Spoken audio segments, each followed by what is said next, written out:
Hal-hazırda Əlmərdanlı kənd məzarlığındayım.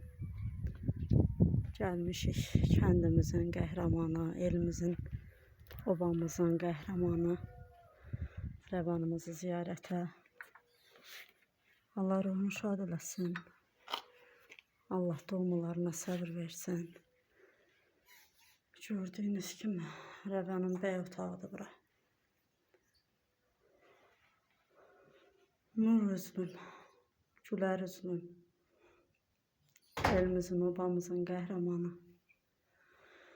Üzürlü say dünən gələ bilmədim bayramını təbrik eləməyə. Bugün gəlmişəm. Bayramın mübarək olsun. Həqiqətən bugünkü gündə biz müstəqil yaşayırıqsa, azadıqsa, hamısı sizin sayənizdedir. Haqqınızı bizlərə halal eləyin. Ruhunuz şad olsun. Bayramın mübarək olsun igidim.